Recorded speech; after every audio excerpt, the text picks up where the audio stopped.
WHO is going to establish a classical totalitarian structure and wants to make sure that the value of the national constitutions become zero.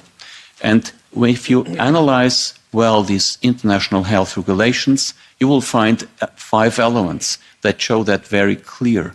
Number one, there's a mechanism of self-empowerment that already exists today, but which will be enlarged to a horrible extent.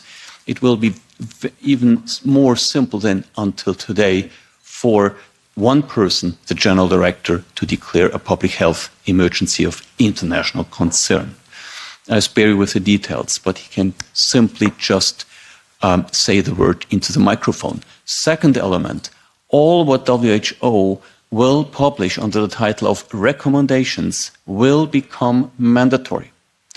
I gladly state disposal to any media to prove that. There are still today many officials who say the opposite, who say, no, this will just be recommendations, not mandatory. That's not true. They will become mandatory.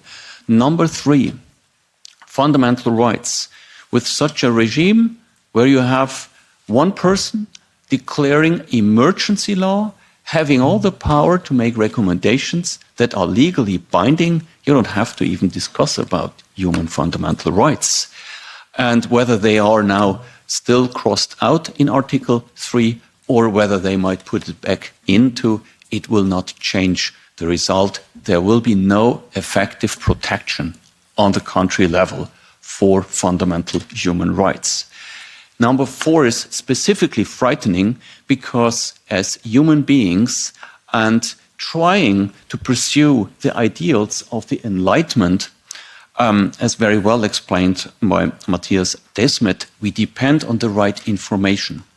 Now, in both of these instruments, in the new pandemic treaty and in the amended health regulations, we have both provisions that clearly say WHO shall be the only sole institution on the planet that will be allowed to define what is the truth in health matters, including censorship. And the 5th point is that there's no mechanism of correction. There's no mechanism of control vis-à-vis WHO that could correct any wrong recommendation or a wrongly declared public health emergency of international concern. No, they can just go on forever and forever. And all of this, of course, we know it is done in the interest not of our health, but in the interest of those sponsors who define the true strategy behind